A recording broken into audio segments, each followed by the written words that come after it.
El documental La vida de Buda.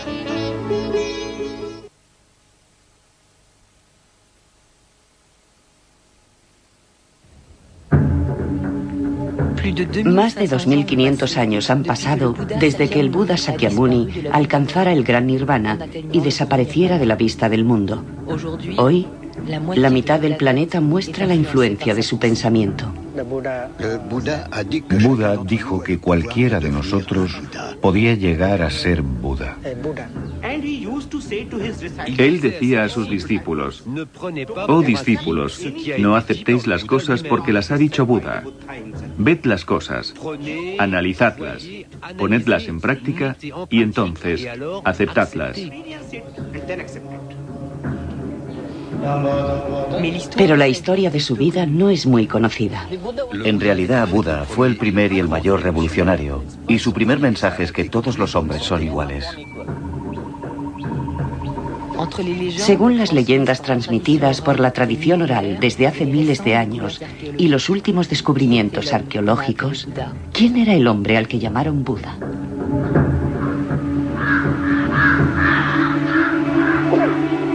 La vida de Buda.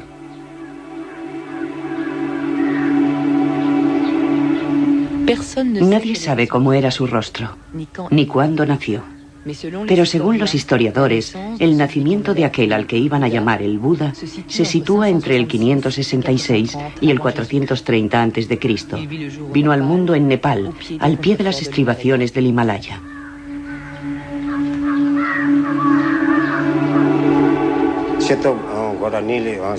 Diez meses antes de que naciera su hijo, la reina Maya Devi tuvo un extraño sueño. Un elefante blanco con 6 colmillos y la cabeza adornada de rojo entró en su seno y se quedó en él como si se incrustase en una piedra preciosa.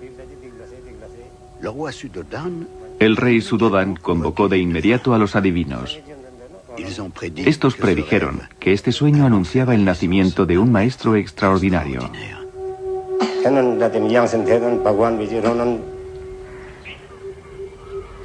Según la tradición de su tribu, la tribu de los Sakya, la reina tenía que dar a luz a su primogénito en la casa de sus padres. 10 meses más tarde era verano. Maya Devi iba de camino junto con su séquito y se detuvo en el pueblo de Lumbini. Era una noche de luna llena. Hacía mucho calor. Cuando llegó aquí, vio un inmenso árbol de hermosas hojas. Decidió reposar. Y como hacía mucho calor, se fue a bañar a un estanque cercano.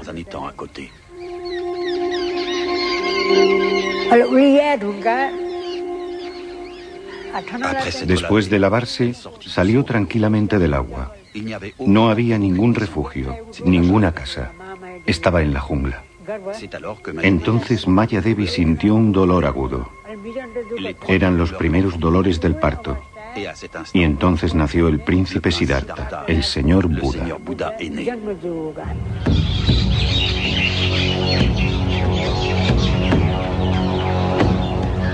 Conocemos Lumbini, el lugar en el que nació Buda, gracias al emperador Ashoka, el primer soberano budista del subcontinente indio, que vivió en el siglo III a.C.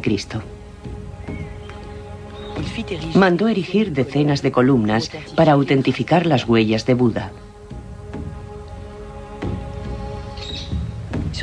En esta columna de Lumbini se encuentran los restos más antiguos de la escritura monumental de esta zona. Agana agacha mahi ite hida buddha jate sakyamuniti. Esta inscripción cuenta que en el 20º aniversario de su coronación, el emperador Ashoka en persona visitó este lugar porque el Buda Sakyamuni había nacido aquí. Es la única columna que menciona Lumbini Game, precisando que habían reducido los impuestos del pueblo de Lumbini porque Buda había nacido en él. Algunos arqueólogos han descifrado otra parte de la columna. Las inscripciones dicen que en el emplazamiento de Lumbini hay una piedra que marca el lugar exacto del nacimiento de Buda. Unas excavaciones recientes han permitido descubrir dicha piedra.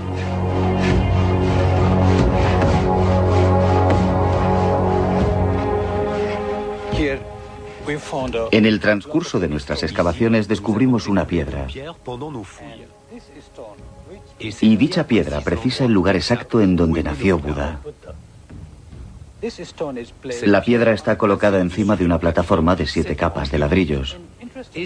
Y lo más interesante es que un peregrino chino vio esta piedra en el siglo III después de Cristo. Él dijo que una piedra indicaba el lugar exacto del nacimiento de Buda. Por aquel entonces la gente ya hacía ofrendas de flores y dulces en este lugar.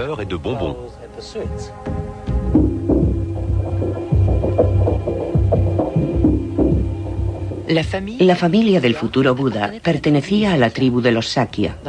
En el valle de Katmandú, en el Nepal, todavía podemos encontrar una tribu budista que se llama los Sakya. Desde hace miles de años, la tradición oral ha transmitido la historia de Siddhartha de generación en generación. Hablan de su vida, pero hablan sobre todo del mito. Describen su vida como un camino predestinado, un camino difícil, pero lleno de prodigios y milagros.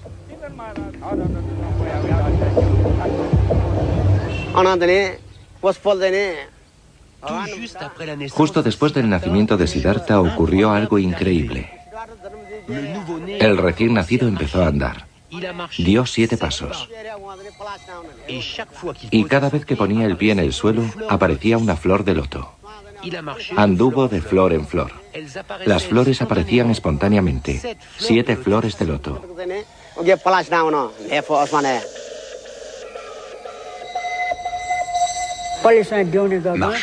Caminó de loto en loto, y alzando su dedo y situándose frente a Levante, el Señor declaró: He nacido para ser iluminado, por el bien del mundo.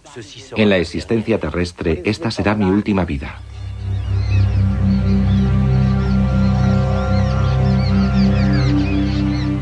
Tras el nacimiento de su hijo, la reina Maya Devi interrumpió su viaje. Volvió al palacio de su marido, el rey Suddhodan, y murió 7 días después del nacimiento del príncipe. Entonces, el niño fue confiado a su tía, la reina Gotama.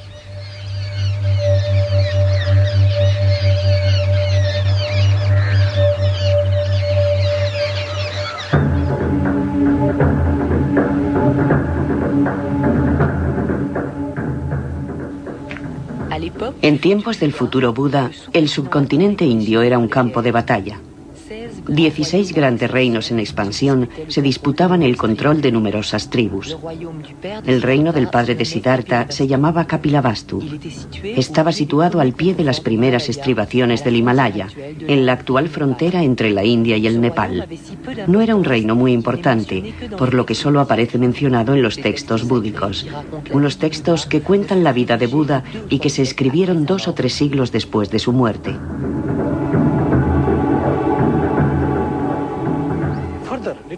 Los textos posteriores citan 10 grandes ciudades en el reino de Kapilavastu.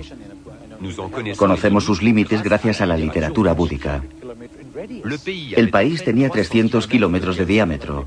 Algunos eruditos dicen que los Sakya estaban constituidos por 86.000 familias. Y todo indicaba que la capital se encontraba a orillas del río Bhagirathi. Este río se utilizaba como medio de transporte, para el riego, agua potable y para la caza.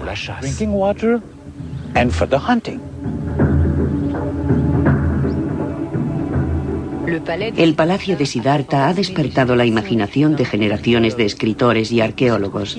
Pero ¿dónde se encontraba exactamente?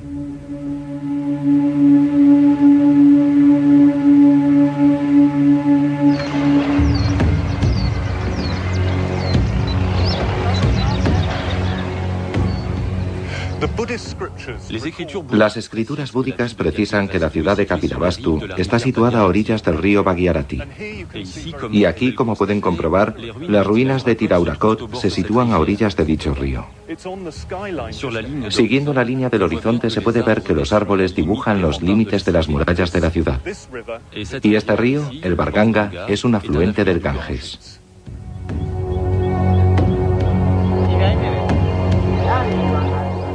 En el siglo V después de Cristo, un peregrino chino, Wen Zheng, buscaba las huellas de la vida de Buda y encontró en Tilaurakot las ruinas de una ciudad fortificada, a la que identificó como la ciudad mítica de Kapilavastu.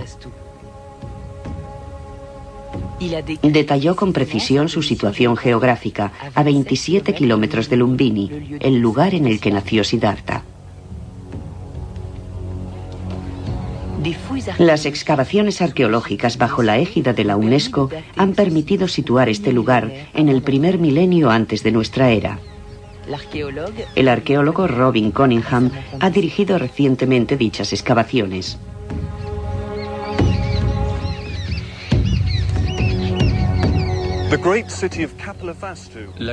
La gran ciudad de Kapilavastu era la capital de la tribu de los Sakya. Y en esta capital fue donde se educó Buda. Aquí creció como príncipe. Se sabe que la ciudad fue destruida. Y desde el siglo XIX, los arqueólogos intentan establecer la ubicación de la ciudad perdida de Kapilavastu. Tilaurakot es la tesis más probable, sencillamente porque su topografía es muy similar a la que describieron los peregrinos chinos.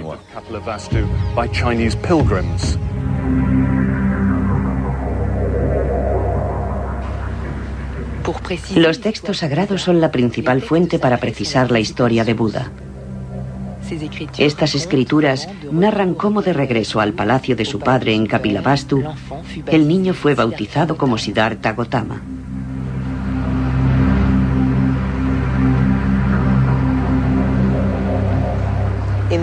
En la tradición india, cuando se bautiza a un niño se realiza una ceremonia. Como este niño tenía un horóscopo magnífico, le dieron el nombre de Siddhartha, que significa aquel que se realiza en la verdad.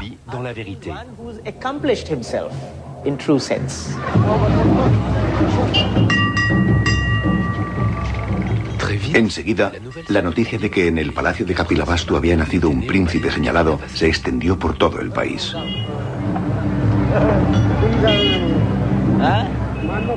Como manda la tradición, un adivino acudió a rendir culto al niño.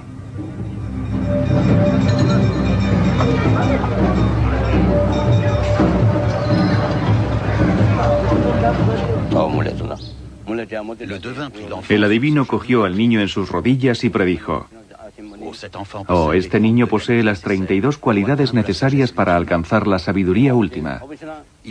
Tomará el camino de la iluminación.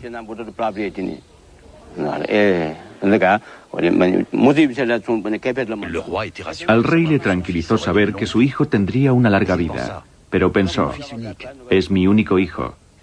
Si decide dedicarse a la religión y abandona el palacio, ¿quién me sucederá?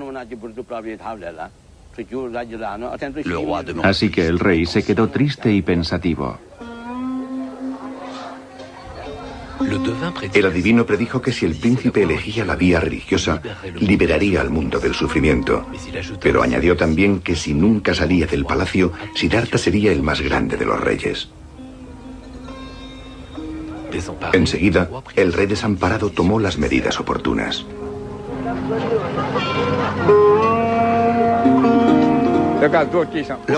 El rey mandó agrandar los muros para que su hijo no pudiera salir del palacio. Mandó obras y comprobó que nadie pudiera pasar por encima de los muros. Uno lo consiguió, y después otro. Así que al final el rey mandó construir una muralla inmensa e inexpugnable. Una de las puertas necesitaba la fuerza de 16 hombres para abrirse.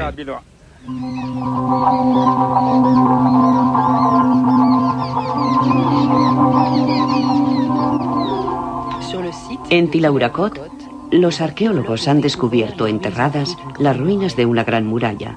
Se trata de la única ciudad antigua fortificada de toda la zona.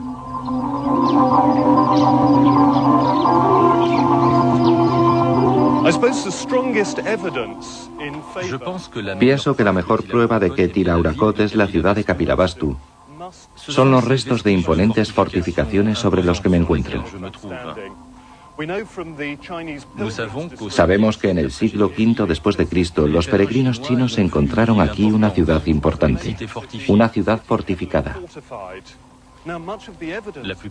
La mayoría de las ruinas que hemos encontrado aquí se acercan mucho a esta descripción.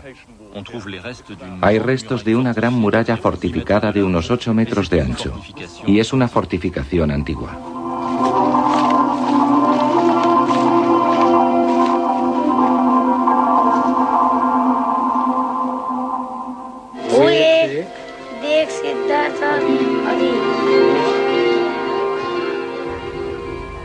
Cuenta la tradición que como consecuencia de las predicciones del adivino, el rey Suddhodan decidió proteger a su hijo Siddhartha de todas las desgracias del mundo, de modo que Siddhartha debió pasar una infancia despreocupada en un palacio maravilloso. Supongo que el palacio de Siddhartha era inmenso, muy hermoso, que había muchos elefantes y caballos.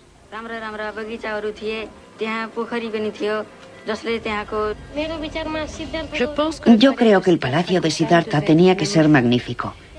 Los templos del palacio debían ser impresionantes.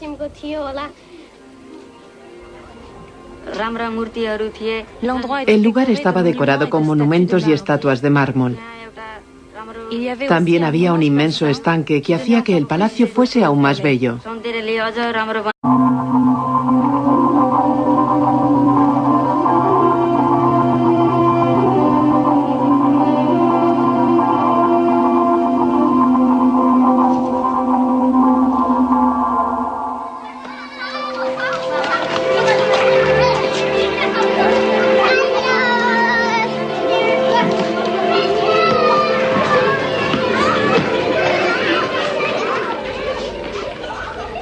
La existencia de la escritura en esta zona del mundo en aquella época no está probada. Sin embargo, muchos relatos cuentan que el joven Siddhartha sabía leer y escribir.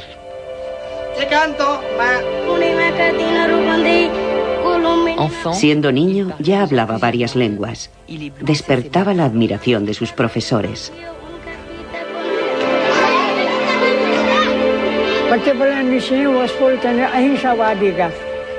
Desde su más tierna infancia, el señor era muy vivo e inteligente. Era un niño tranquilo que rechazaba los enfrentamientos y las peleas. Era todo amor, amabilidad y compasión. Unas cualidades que mostró desde muy temprano. Creía en la tolerancia.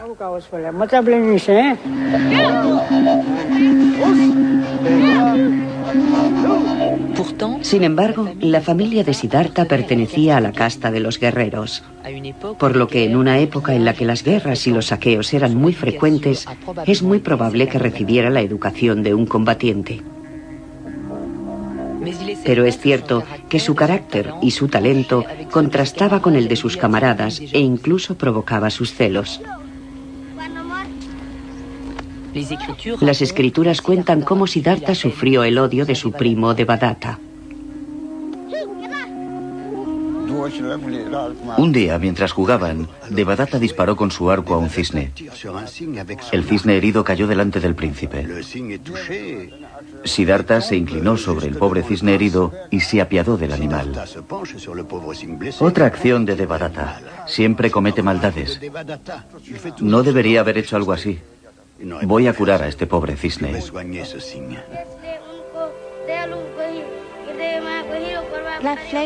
La flecha hizo caer al cisne. Siddhartha se precipitó sobre él. Cogió cuidadosamente al animal en sus rodillas y, moviendo sus plumas, le quitó la flecha. El cisne se alejó lentamente. Devadatta llegó corriendo para recoger su presa. Cuando vio que Siddhartha la había dejado partir, se enfadó mucho y empezó a gritar que era su presa. Él le había alcanzado con su flecha, así que le pertenecía. El cisne que has herido ya no existe. Lo he curado, le he dado una nueva vida. Ahora es un ser diferente, no es el que tú heriste. De modo que no tienes ningún derecho sobre él, respondió Siddhartha.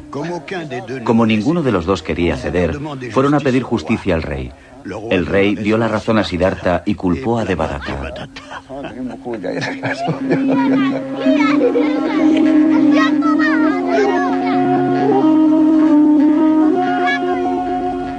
En este cuento simbólico del cisne se encuentra el germen del concepto de la no violencia.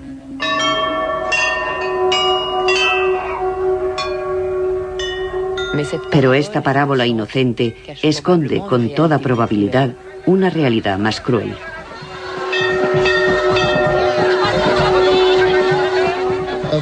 Cabe pensar que Siddhartha pudo haber sido testigo en su época de muchos sacrificios rituales cuya práctica era corriente.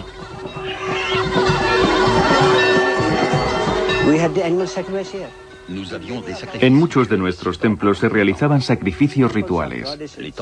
En los templos de la diosa Parvati, por ejemplo, se sacrificaban animales y muchos religiosos e historiadores han afirmado que en Nepal también se sacrificaban humanos.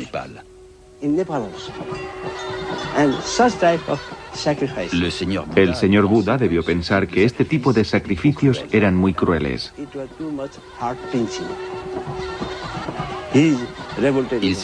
Se rebeló en contra y por eso predicó la no violencia, rechazando cualquier sacrificio de seres vivos.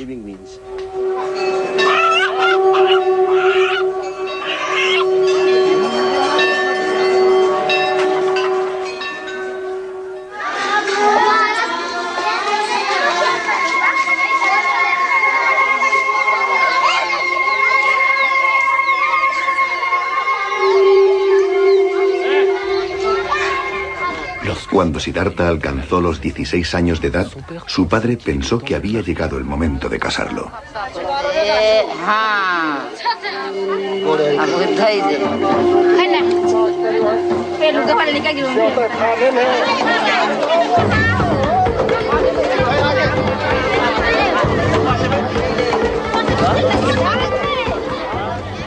Entonces el rey Suddhodan envió a sus hombres y convocó a todas las jóvenes del reino y de los reinos vecinos para ser presentadas al príncipe. Prometió un regalo a cada una de ellas.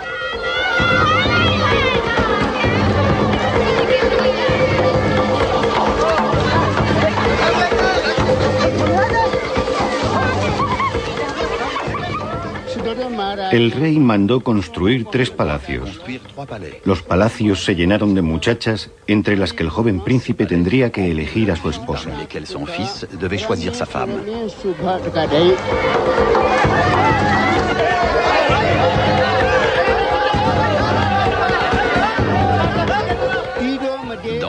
En cada palacio había 4.000 jóvenes. Siddhartha dio un regalo a cada una, pero ninguna de ellas consiguió conquistarle.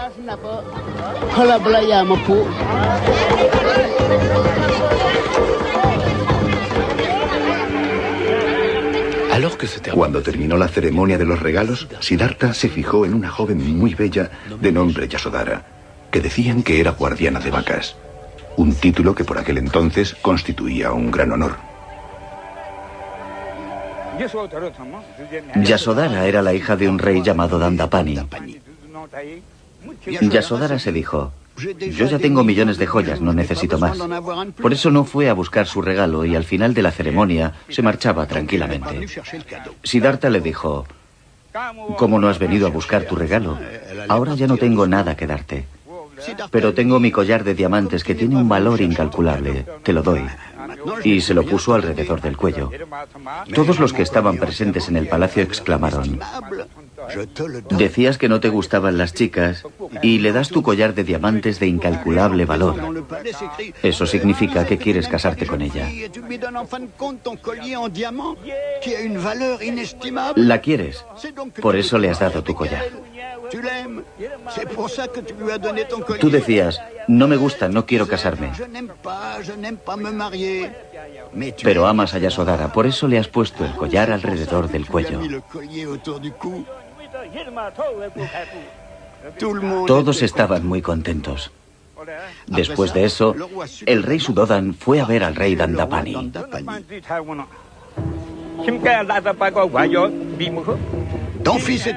Tu hijo es un inútil. No te doy a mi hija. Mi hija es sabia, es una de las jóvenes más inteligentes del mundo. No como tu hijo, que se dedica a la meditación y no hace nada. Que hace regalos a los demás. No es como tú, que haces la guerra y te enriqueces a costa de los otros. Tu hijo no sabe ni montar a caballo, ni tirar con el arco. No sabe hacer nada. Para demostrar sus habilidades a su futuro suegro, Siddhartha pidió a su padre que organizase un torneo.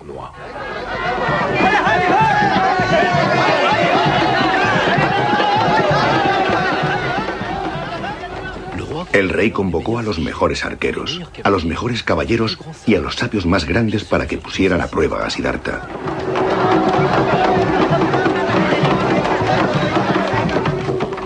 Entonces Siddhartha les lanzó un desafío. Yo me coloco en medio de vosotros cuatro, que sois los mejores arqueros. Vosotros os colocáis cada uno en una esquina. Disparadme cada uno 15.000 flechas. Los 4 arqueros empezaron a lanzar flechas desde las 4 esquinas. Ninguna de las 60.000 flechas consiguió alcanzarle. Ni un rasguño. Ya no nos quedan flechas. Nadie ha conseguido darle. Ninguno de los 4 mejores arqueros consiguió alcanzarle. Hubo muchas más pruebas, pero Siddhartha superó todas con facilidad. ¡Oh, qué sorpresa! Toda la asamblea estaba impresionada. Ha ganado todas las pruebas. Entonces el rey Dandapani fue hacia Siddhartha y le dijo: mi príncipe, perdóname, te he maltratado. Me inclino ante ti porque has vencido a todos. Te concedo a mi hija.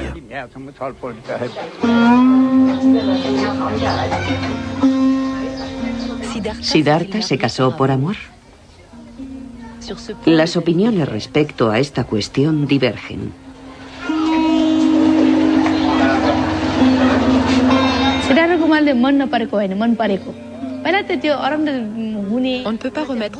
No podemos cuestionarnos el amor que sentía Siddhartha por su futura esposa. Él la amaba.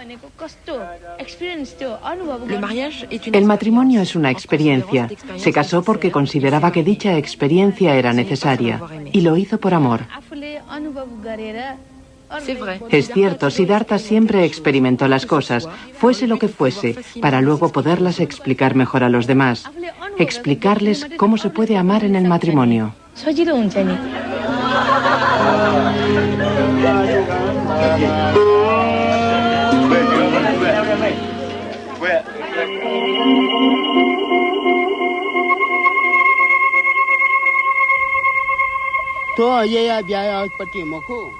No fue un matrimonio por amor. El príncipe Siddhartha no tenía edad para ello. Pero le casaron contra su voluntad para que no abandonase el palacio. Cuando el príncipe era pequeño, decía que quería irse del palacio. Por eso, el rey lo casó pronto, porque de este modo no se marcharía del palacio. Estaría ocupado con su esposa.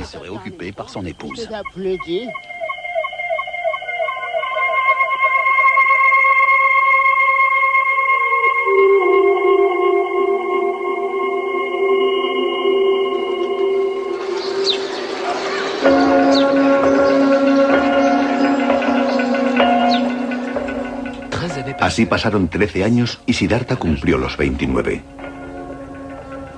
Respetando las órdenes del rey, el príncipe nunca había salido del palacio. Vivía despreocupado, rodeado de placeres, pero esta existencia real no le satisfacía. Como se sentía prisionero, Siddhartha le pidió permiso a su padre para salir del recinto. Pese a las predicciones del adivino, el rey se lo concedió.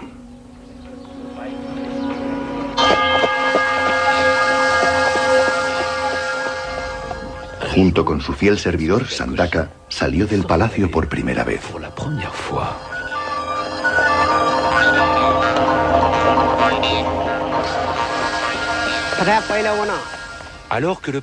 El príncipe emprendió el camino y de repente vio a un hombre enfermo, delgado, pálido, temblando, que murmuraba palabras de desesperación incoherentes. El príncipe vio que aquel hombre estaba entre la vida y la muerte. ¿Quién es este hombre?, preguntó el príncipe. Oh, es un hombre enfermo. La enfermedad ha acabado con sus fuerzas. Es un proceso normal. ¿A nosotros también nos puede afectar? No podemos afirmarlo con seguridad, pero él está enfermo y a nosotros también nos podría suceder. El príncipe, conmovido, le pidió que se marchasen.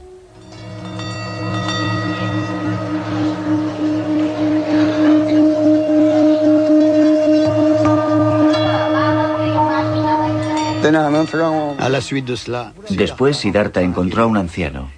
Casi no tenía dientes. Se tambaleaba y se aferraba a su bastón.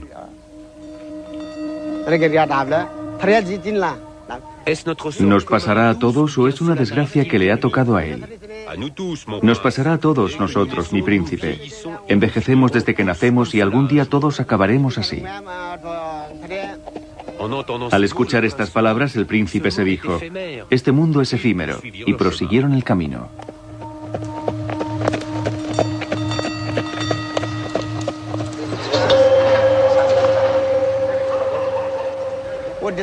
Más lejos, en el camino, vieron una procesión. Siddhartha se acercó para verla mejor. Llevaban a un hombre cubierto de flores amarillas. La gente que iba detrás lloraba. ¿Qué ha pasado? ¿Por qué lo llevan así?, preguntó el príncipe. Está muerto. Ha perdido los sentidos y las cualidades de la vida. Ahora lo llevan al funeral.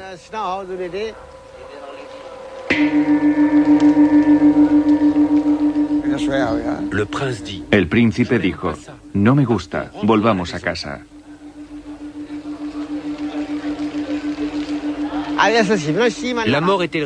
¿La muerte le estaba reservada a este hombre o todos estamos sujetos a esta fatalidad?, preguntó el príncipe.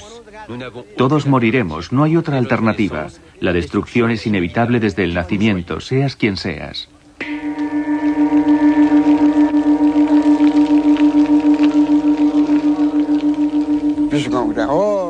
Entonces vieron a una asceta. Cuando el príncipe vio a este monje que llevaba una túnica amarilla y una escudilla de mendigo en sus manos, de repente todo tuvo sentido. Decidió seguir la misma vida.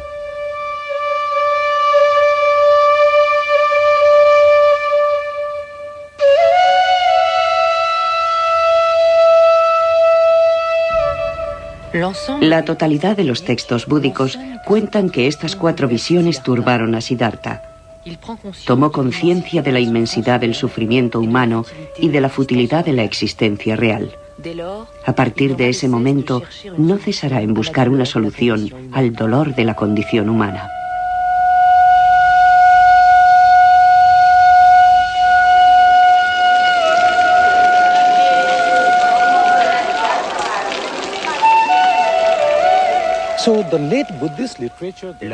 La literatura búdica tardía habla de estas 4 visiones. Yo no lo creo. No tiene sentido.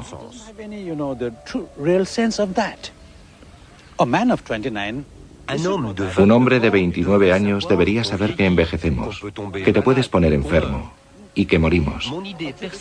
Mi idea personal es que, teniendo en cuenta el contexto económico y social, las tradiciones de esta época, el sistema político que era el feudalismo, las incesantes guerras entre clanes, entre reinos, ataques, saqueos, represalias. Pues bien, Siddhartha vio todo esto. Siddhartha ha vu cela. ¿Por qué hacen esto? ¿Por qué se matan por cosas materiales? Y si nos atenemos al contexto religioso, se realizaban sacrificios. De modo que son estas condiciones, sociales, económicas, políticas y religiosas, las que le provocaron el deseo de salir en busca de la verdad.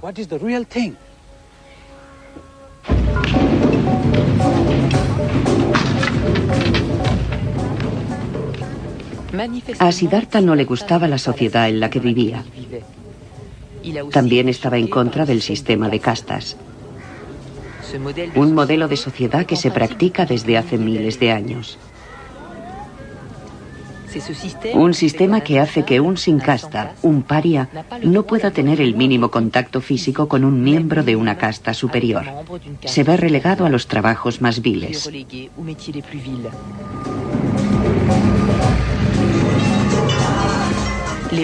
Los brahmanes, la casta superior de este sistema, son sacerdotes y astrólogos oficiales.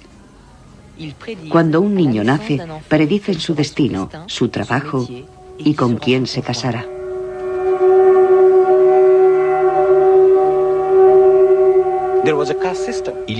Había un sistema de castas. Una de ellas era la de los brahmanes.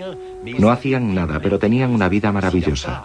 Seguro que Siddhartha lo vio y se dijo: todas las lágrimas son saladas. La sangre siempre es roja. Entonces, ¿por qué unos son brahmanes y otros parias? Pensó que todos los hombres eran iguales.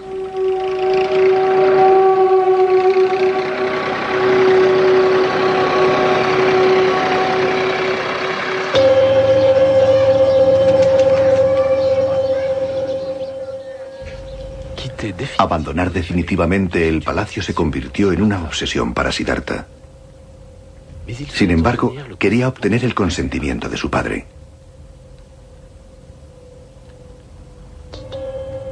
Una noche, el príncipe decidió hablar con él.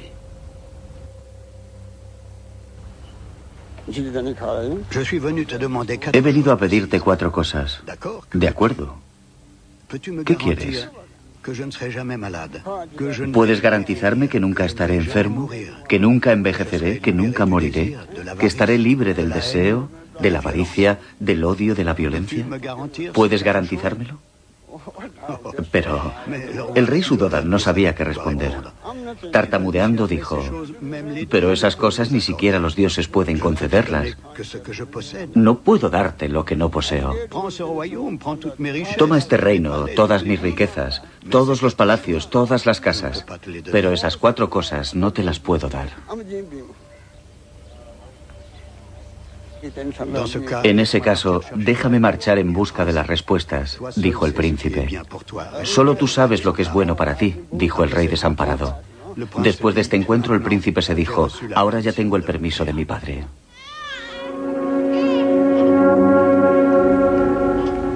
Un acontecimiento precipitó su decisión. Después de 13 años de matrimonio, Yasodhara dio un hijo a Siddhartha.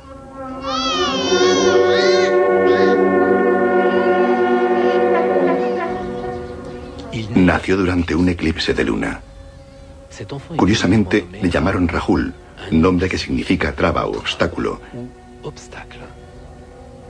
En el palacio hubo grandes celebraciones para festejar el nacimiento.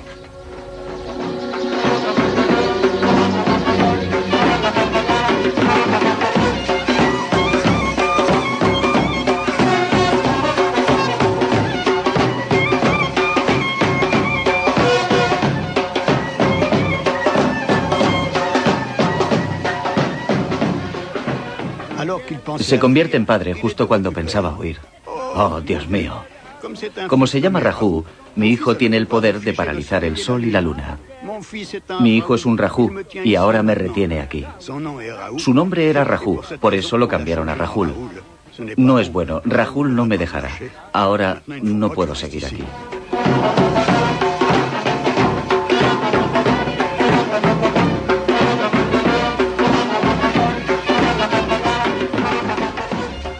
Una noche de luna llena del mes de julio, a medianoche, cuando la fiesta de palacio terminó, Siddhartha decidió marcharse.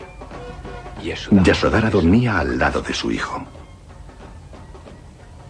Siddhartha abrió la puerta de la habitación para ver por última vez a su hijo Rahul. Se marchó con su fiel servidor Sandaka y con su caballo Kantak. Al alba llegaron al río que estaba en la frontera del reino de Kapilavastu. Allí se despidió de ellos.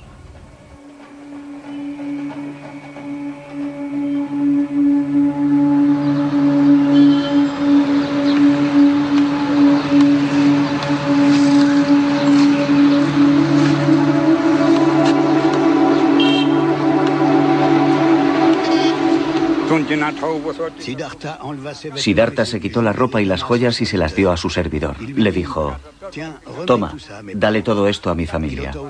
También se quitó sus espadas y dijo: esto también se lo darás.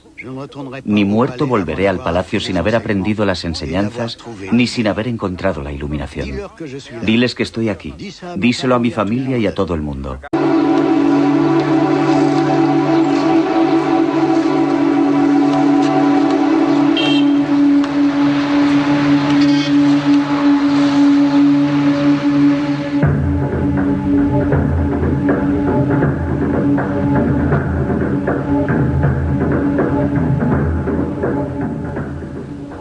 Después de abandonar el palacio de su padre, Siddhartha descendió el valle del Ganges.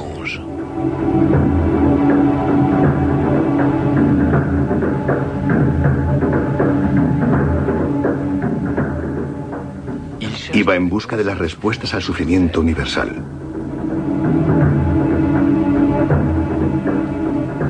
Quería descubrir un remedio para el dolor del nacimiento, para el malestar, para la enfermedad, para la vejez y para la muerte.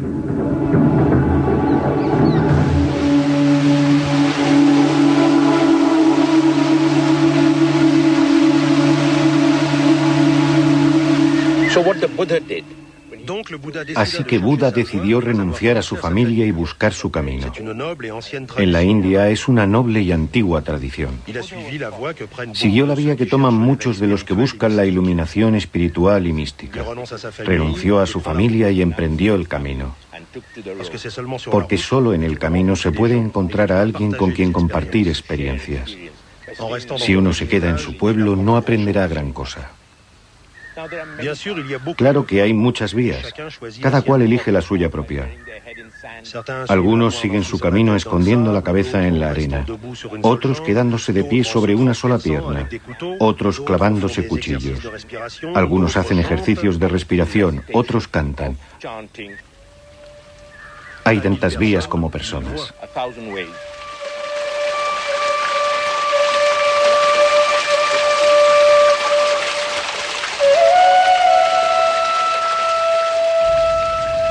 Siddhartha fue en busca de un maestro religioso, un gurú, para ayudarle en su conquista espiritual.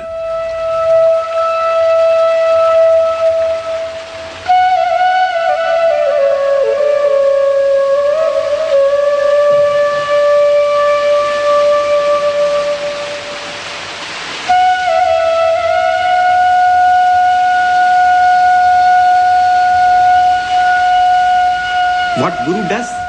He prepares the background. ¿Qué hace el gurú?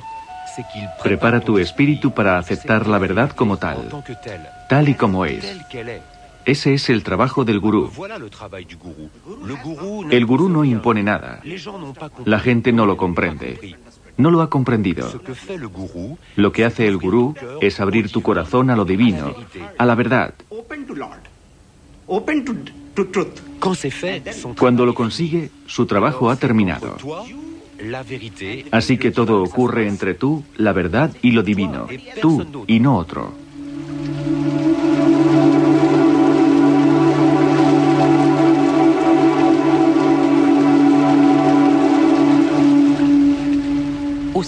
En el siglo V a.C., en este rincón del mundo, se desarrollaban nuevas corrientes del pensamiento en reacción al orden religioso brahmánico dominante.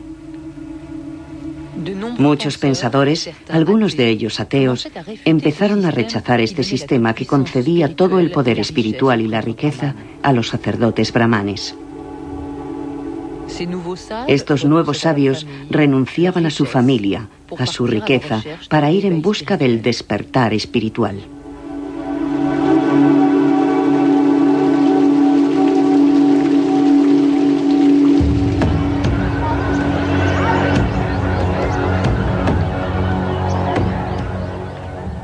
Después de dejar a su primer maestro, Siddhartha se dirigió más hacia el sur, a la ciudad fortificada de Rajir, la capital del poderoso reino de Magadha. Los textos búdicos cuentan que su rey, Bimbisara, era bueno y justo, muy sensible con las nuevas corrientes de pensamiento. Ofrecía protección a todos los sabios que pasaban por su reino. Todavía hoy se pueden contemplar las ruinas de los 48 kilómetros de fortificaciones que rodeaban la ciudad.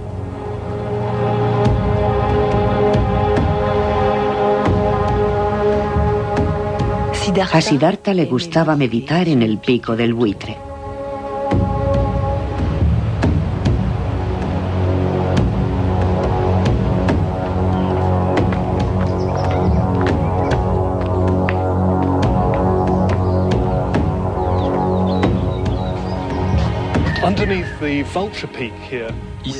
Aquí, encima del pico del buitre, se encuentra una de las numerosas grutas de los alrededores de la ciudad de Rajir.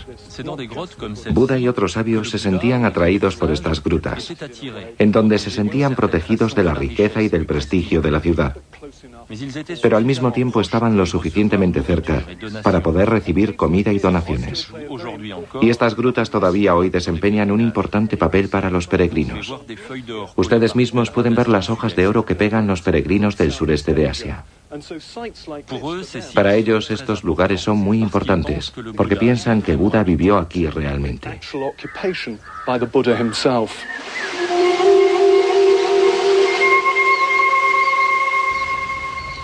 Las escrituras búdicas dicen que Siddhartha impresionó tanto al rey Bimbisara que éste le ofreció su protección.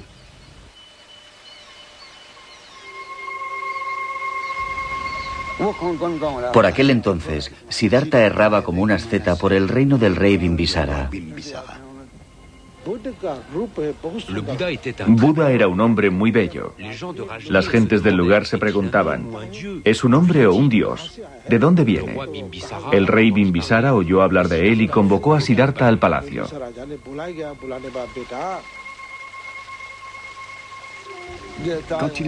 Cuando lo vio, el rey Bimbisara se quedó estupefacto. Nadie diría que necesita ganarse la vida mendigando. Era tan noble que pensó, solo tengo una hija. Sería maravilloso si pudiera convencer a este hombre para que se casase con ella.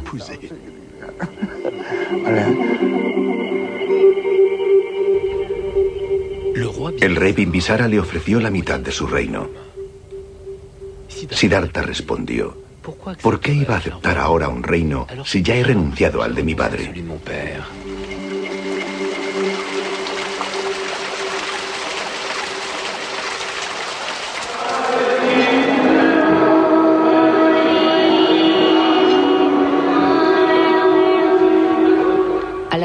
Por aquel entonces, en Rajir, se encontraba un famoso maestro, Mahavira Jina, que significa gran jefe conquistador. Era el fundador de la rigurosa religión jainí. Mahavira consideraba que hacer el mal nos envenenaba. Él profesaba la no violencia absoluta, incluso hacia los animales. Hasta llegó a recomendar a sus discípulos que se colocasen mascarillas para no tragar insectos.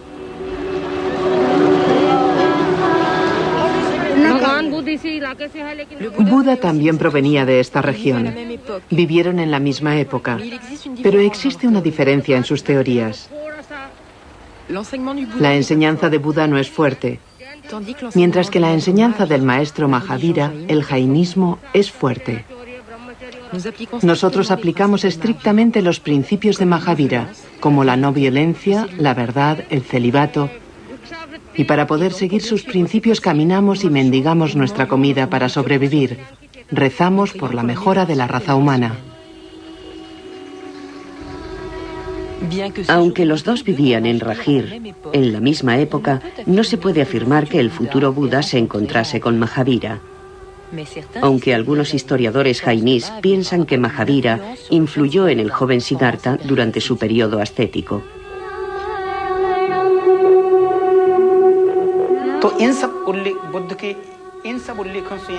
Al leer los relatos búdicos, está claro que recogerse el cabello, ir desnudo, mendigar y ayunar son puntos esenciales de la religión jainí. Por lo que podemos deducir que Buda abrazó en primer lugar la religión jainí.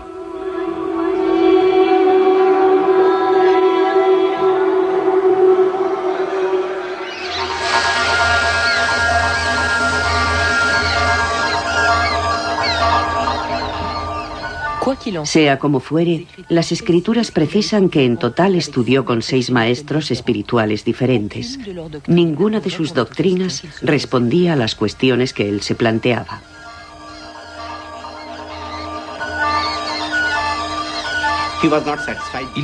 No estaba satisfecho con sus gurús, y eso que él se había dirigido a muchos seres iluminados que le habían dicho que hiciera montones de cosas para realizarse espiritualmente. Él intentó hacerlo, pero no lo consiguió. Así que abandonó todo esto y se quedó solo, abriendo su corazón y su espíritu para descubrir la verdad por sí mismo.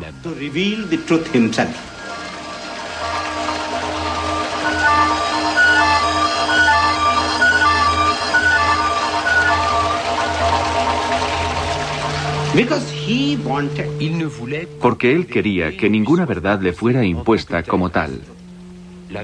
La verdad tiene que imponerse por sí misma. Así que lo abandonó todo. Tenía sed de lo divino, de ver la verdad o de ver la luz. Entonces se marchó a buscar el saber a Gaya.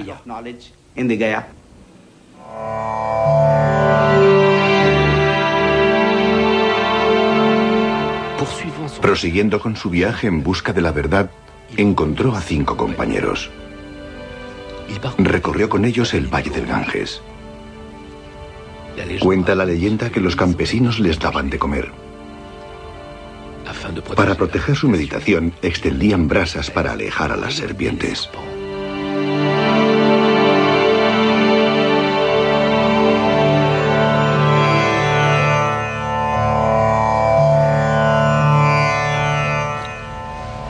Llegaron a los alrededores de la ciudad de Gaya, un lugar de peregrinaje hindú dedicado al dios Vishnu, al que todo buen asceta debe visitar una vez en la vida.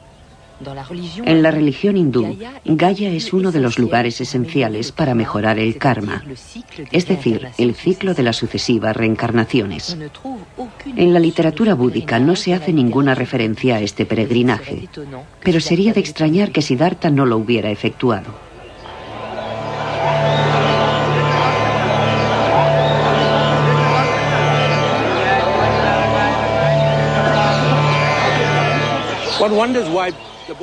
Cabe preguntarse por qué Buda vino por aquí. Después de 6 años de mendicidad y de ascesis, quizás vino a Gaya para renunciar a su familia definitivamente, cumpliendo con el ritual que millones de hindúes siguen desde la noche de los tiempos. Los ritos que se realizan aquí permiten absolver a los antepasados de su karma. Si te ocupas de tus antepasados, suben allá arriba, al paraíso. Entonces puedes avanzar porque ya no formas parte del ciclo de la vida y de la muerte.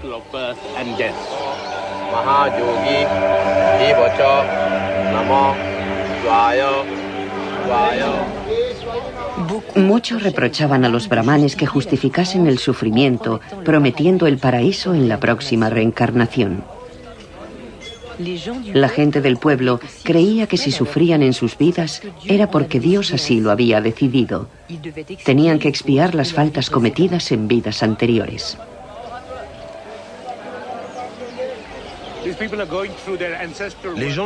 Aquí las gentes veneran a sus antepasados. Santifican el karma residual de sus antepasados para que no renazcan bajo la forma de gatos, de perros o de pájaros.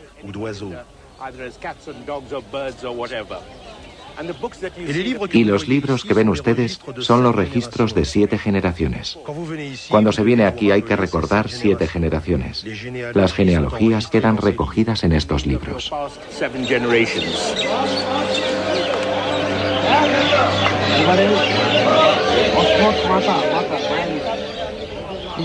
En la época de Siddhartha, los brahmanes ya controlaban el peregrinaje.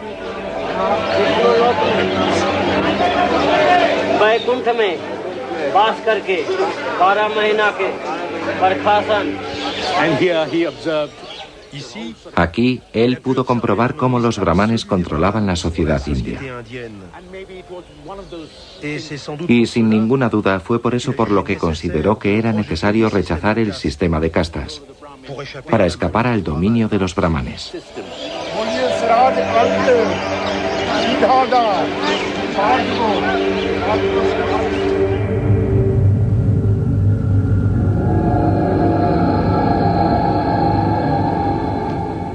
Las escrituras búdicas precisan que fue en esta época cuando abandonó todas las religiones tradicionales. En vez de buscar la salvación a través de Dios, decidió buscar su propia vía por sí mismo, en sí mismo. Inició un periodo intenso de meditación y mortificación.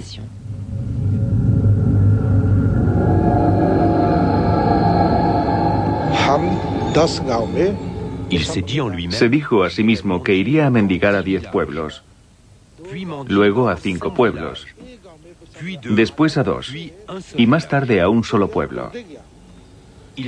Redujo el número de familias que le proporcionarían comida.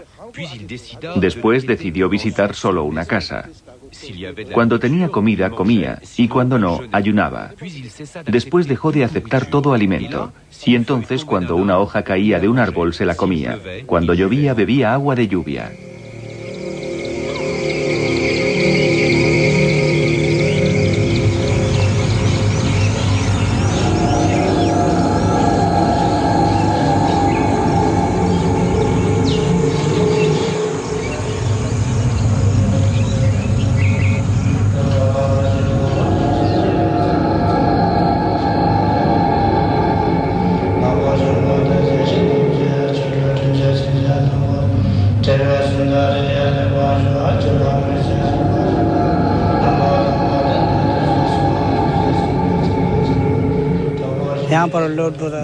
En esta gruta, Siddhartha meditó durante mucho tiempo sin beber, ni comer, o casi.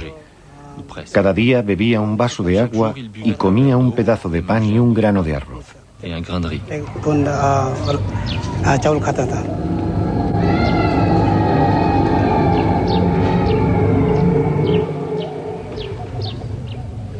En esta gruta cerca de Gaya, los años de austeridades y de intenso ayuno le llevaron al borde de la muerte.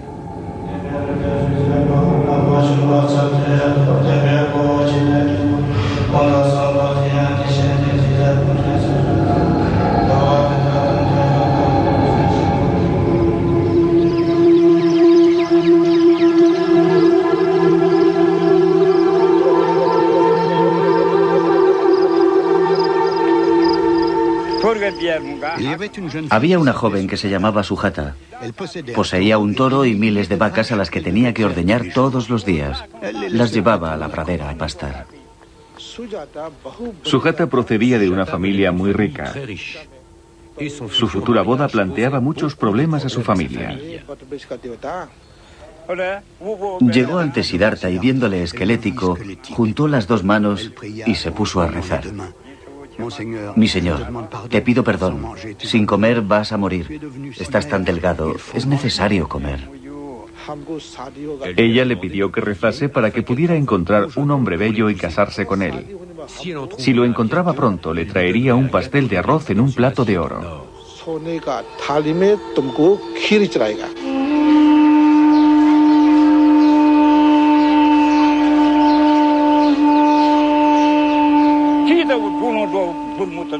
Hirvió leche con miel y arroz y se la llevó a Siddhartha.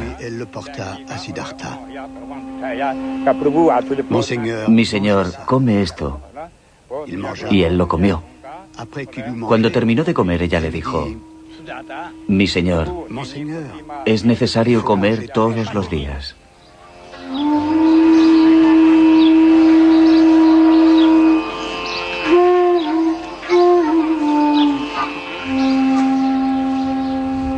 Después de comer, se dio cuenta de que el ayuno y el sufrimiento no eran los mejores medios para obtener la salvación, y dejó las privaciones.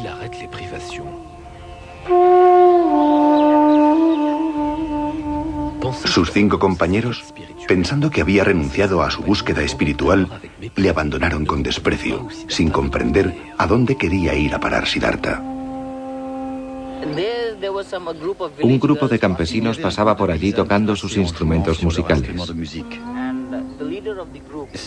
El que mandaba dijo a sus amigos que no apretasen mucho la cuerda del instrumento.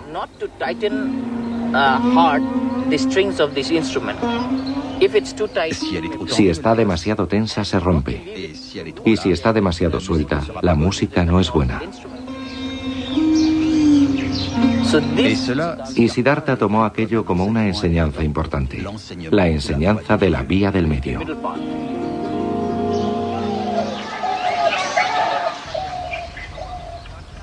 Esta parábola ilustra cómo Siddhartha decidió elegir la vía del medio, el punto medio entre los placeres reales que había conocido y las privaciones.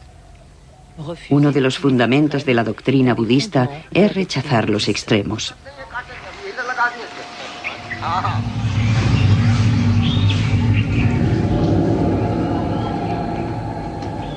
El camino de Siddhartha le llevó a 5 kilómetros de Gaya. Allí se sentó bajo un árbol durante semanas para meditar.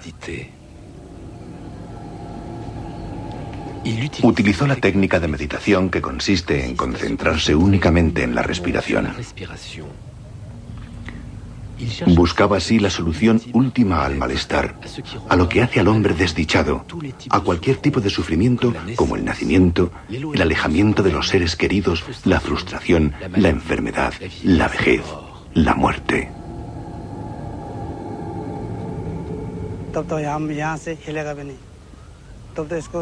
Y los demonios hicieron cuanto pudieron para interrumpir su meditación.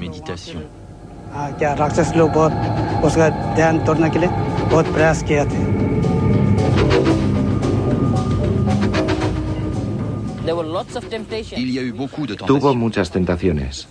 En los libros se las atribuyen a un demonio llamado Mara. Las tentaciones de Mara y de sus hijas. Mara intentó tentarle de múltiples formas, mostrándole visiones de jóvenes hermosas y todos los placeres de la vida. Pero Buda venció a las tentaciones, dándose cuenta de la futilidad de la lujuria.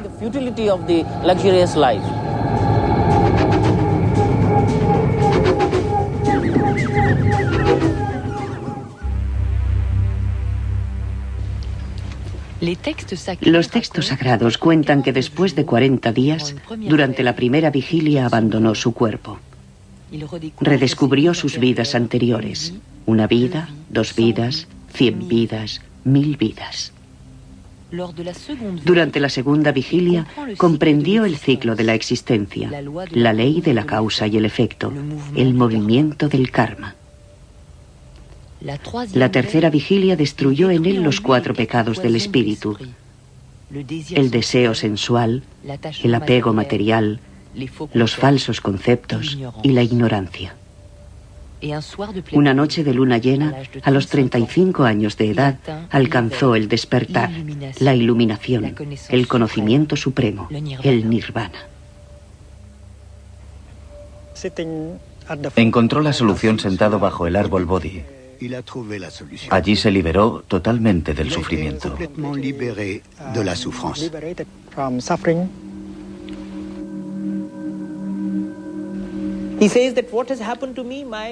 Dijo, lo que me ha ocurrido es que mi espíritu está ahora libre de toda clase de impresión. Ahora es libre, ha alcanzado la pureza. Se ha liberado de las impurezas que nos obligan a renacer de vida en vida. En cuanto hay un cese completo del deseo, un cese completo de lo que podríamos llamar la protección mental, cualquier persona se convierte en un iluminado. Cuando Buda se convirtió en Buda, alcanzó la iluminación. Es como una llama que se apaga. Cuando una llama se apaga, ¿a dónde va? No se sabe si va hacia arriba, hacia abajo, a la derecha o a la izquierda. Ya no está apagada. Pues la iluminación es como una llama que se apaga. Por eso le llamamos nirvana. Vana en pali significa deseo. Es como la extinción del deseo, como el cese completo del deseo, completo. ¿A dónde va la llama? Nadie lo sabe.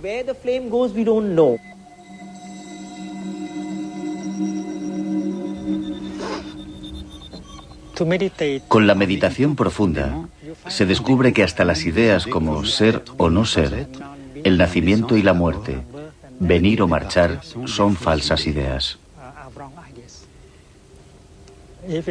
Si somos capaces de deshacernos de nuestras percepciones erróneas, entonces nos liberaremos de los males y de los sufrimientos que siempre provienen de estas falsas percepciones.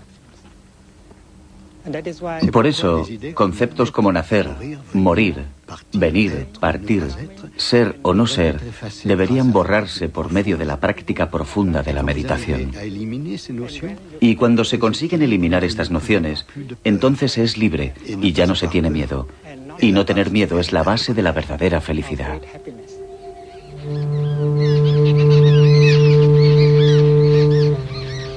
Cuando Siddhartha Gautama por fin alcanzó las respuestas al sufrimiento universal, se convirtió en Buda, que significa el iluminado, el que tiene el conocimiento.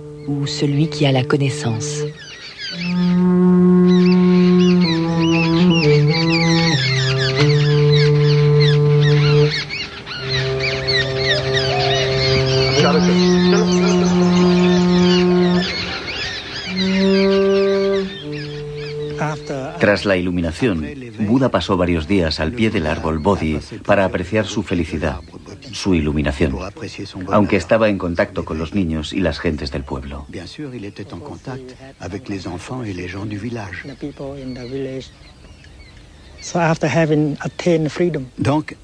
Después de conseguir la libertad y el bienestar, Buda quiso salir en busca de sus 5 compañeros para ayudarles a alcanzar lo que él ya había alcanzado.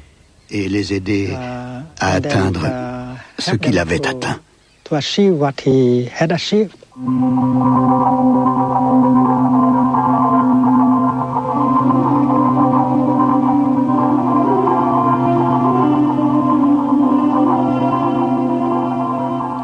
Tras la iluminación, Buda decidió compartir lo que había descubierto.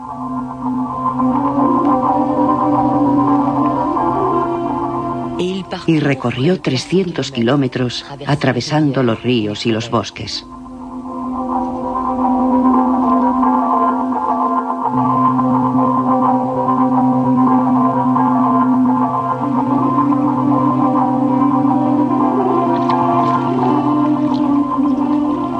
Llegó a la ciudad sagrada de Kashi, que hoy se llama Benares o Varanasi.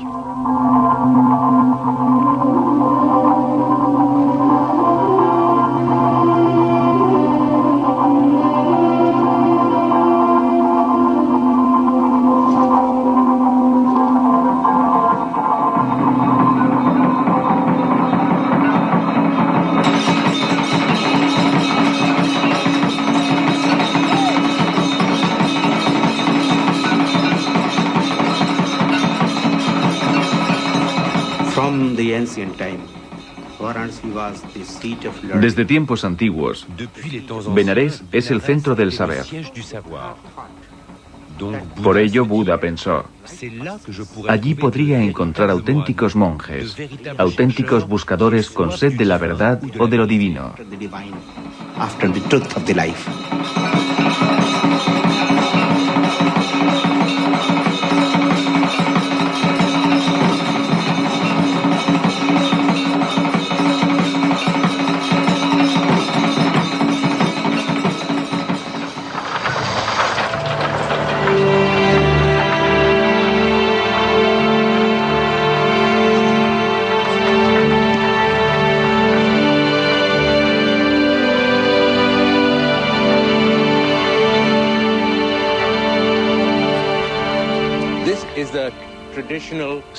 Esta es una ruta tradicional que los peregrinos hindúes toman cuando vienen a Benares.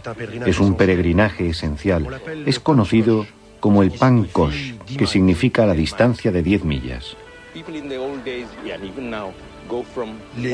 Los peregrinos de la antigüedad y los de hoy también van de un jardín sagrado a otro.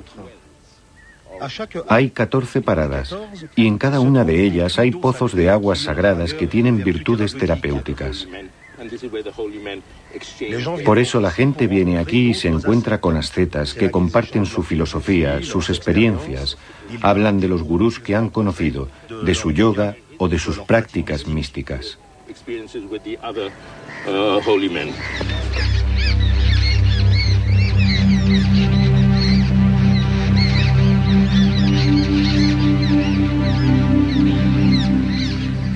Buda tomó el camino de los peregrinos en busca de sus compañeros. se dirigió al Parque de las Gacelas de Sarnath, a unos kilómetros de Benarés.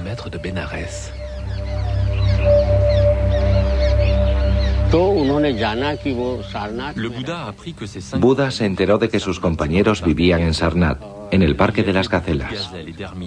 Allí había muchas gacelas y ermitas. Sarnath es el nombre moderno.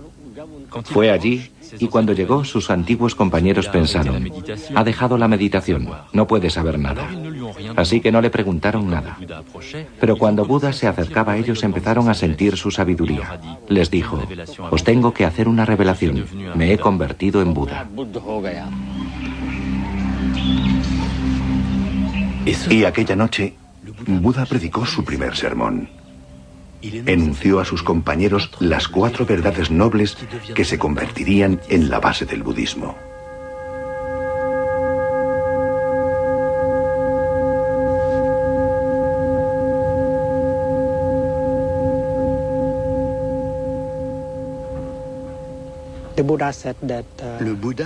Buda dijo que el malestar, el sufrimiento existen. Y no hay que ser budista para aceptar este hecho, porque la gente sufre en todo el mundo. Reconocer que el sufrimiento existe es muy importante. A veces la gente sufre, pero pretende no sufrir. Entonces no tiene ninguna posibilidad de curarse. Cuando tenemos una enfermedad, primero hay que saber lo que se tiene para tener la esperanza de la curación. Por ello hay que aceptar que el sufrimiento existe en nuestras casas, en nuestras familias, en la iglesia, en la sociedad. Esa es la primera etapa.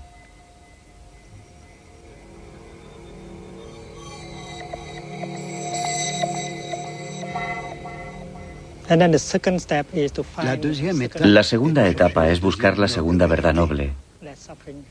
¿De dónde viene el sufrimiento? La raíz del sufrimiento. Buda dijo que si huimos, si escapamos del sufrimiento, no tendremos ninguna posibilidad de comprender su origen. Hay que tener el valor de contemplar el sufrimiento de frente y con profundidad para comprender mejor la naturaleza y la causa del sufrimiento. Esa es la segunda verdad noble. Es como el doctor. El doctor reconoce que hay enfermedad y que tiene que identificar la causa profunda de la enfermedad. Es la segunda verdad noble.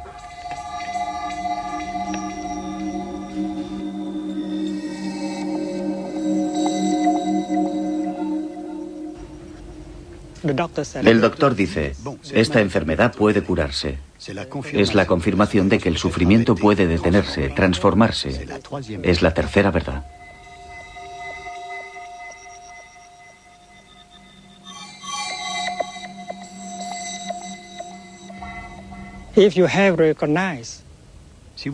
Cuando reconocemos la causa, la raíz del sufrimiento, entonces podremos ver qué tipo de práctica, qué camino debemos seguir para salir de la situación de sufrimiento. Es la cuarta verdad noble.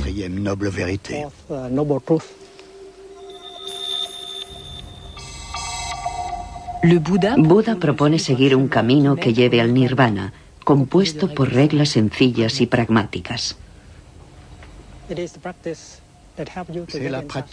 La práctica es la que nos permite entrar en contacto con las maravillas de la vida, la que nos conduce a la felicidad, al bienestar en nuestra situación. Porque el cese del sufrimiento significa el principio de la manifestación de felicidad. Tras el sermón de Sarnath, sus 5 compañeros quedaron maravillados y le pidieron a Buda que les aceptase como discípulos. Así es como surgió la primera comunidad monástica budista, la Sangha.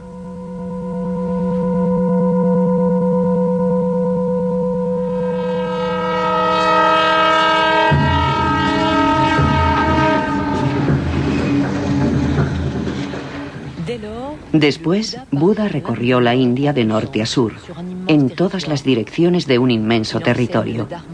Enseña el Dharma, la ley de Buda, a todo el que esté dispuesto a escucharle, ya sea hombre o mujer, rey o campesino, brahmán o sin casta, rico o pobre, asceta o tunante. No hace ninguna distinción. Buda explica que con una práctica adecuada Cualquier ser humano puede alcanzar el nirvana, un mensaje revolucionario para la época.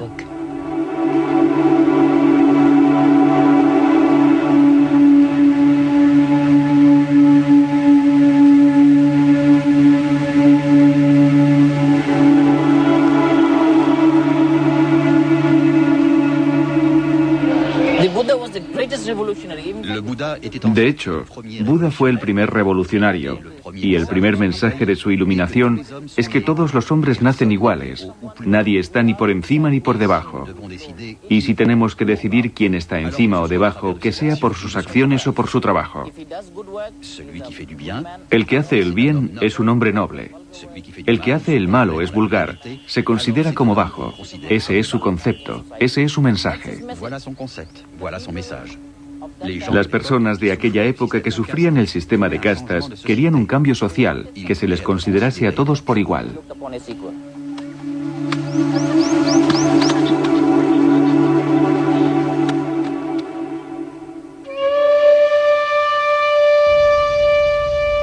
Buda también enseñó conceptos tan complejos como la no permanencia, la vacuidad, el no ser, bajo forma de preceptos y de pequeños cuentos que todos pudiesen comprender.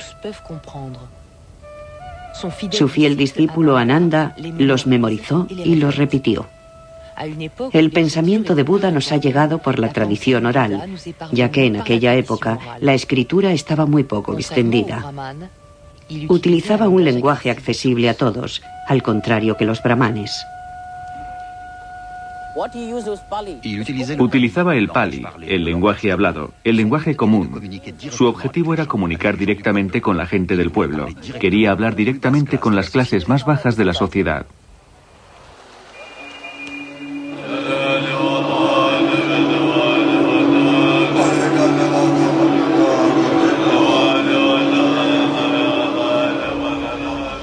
La comunidad de los monjes mendicantes, la Sangha, se desarrolló.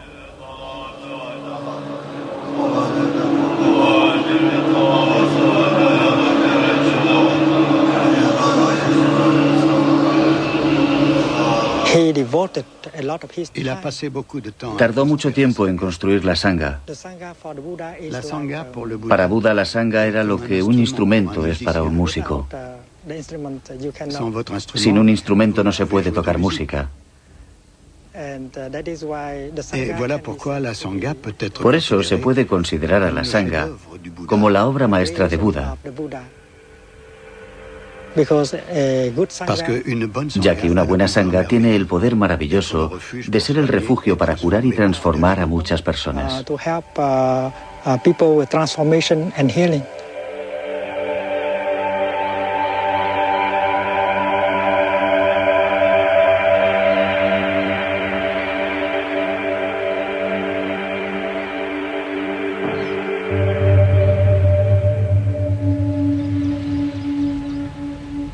Buda enseñó su doctrina, la ley del Dharma, durante más de 40 años.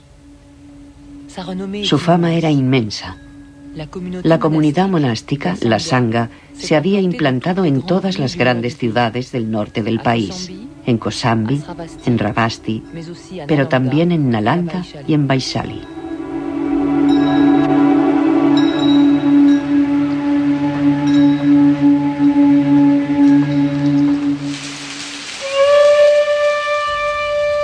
A los 80 años, durante la retirada de la estación de las lluvias, en la ciudad de Vaishali, Buda cayó enfermo. Entonces enunció su última enseñanza para comprender el budismo, el sermón sobre el nirvana. Explicó a sus discípulos cómo comprender la muerte.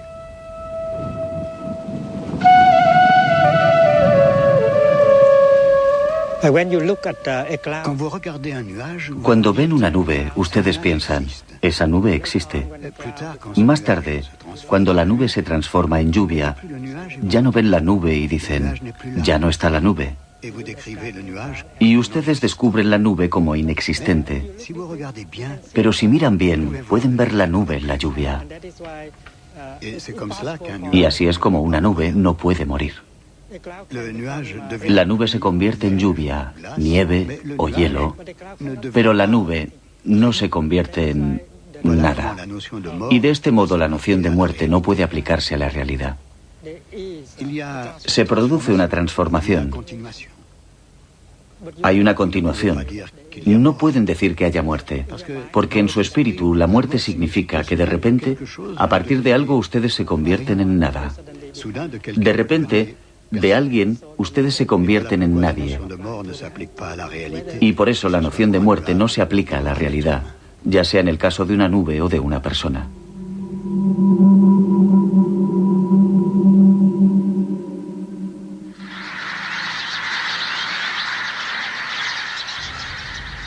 Algún tiempo después, Buda se dirigió al pueblo de Kusinagar.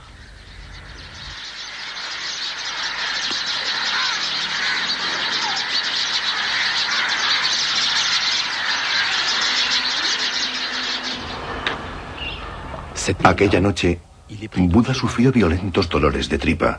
Sintió que la muerte se aproximaba.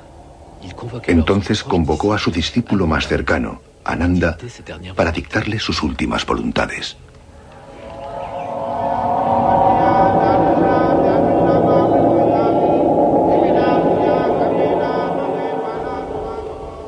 Ananda le preguntó: «Oh Señor, ¿qué deberemos venerar?» «Yo nací en Lumbini», respondió Buda. «Es uno de los lugares a donde iréis. Fui iluminado en Bodhigaya. Enuncié la ley del Dharma en Sarnath. Y aquí, en Kusinagar, voy a alcanzar el Nirvana. He aquí 4 lugares a los que podéis ir».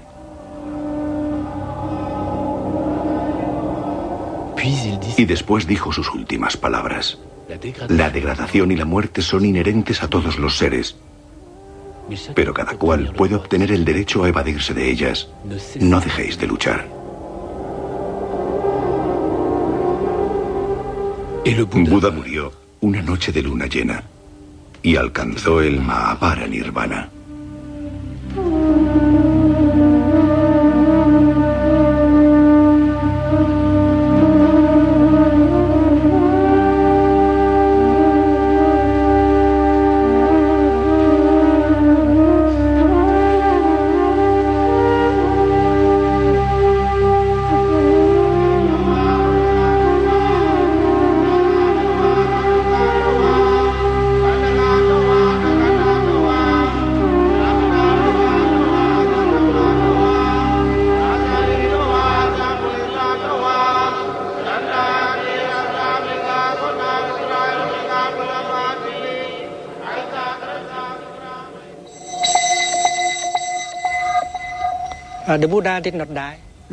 Buda no está muerto.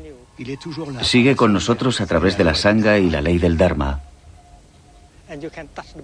Buda está presente aquí y ahora. Cada uno de nosotros puede convertirse en Buda. Es lo que dijo Buda, ya seas hombre o mujer, negro o blanco, marrón o rojo, todos podemos alcanzar la iluminación.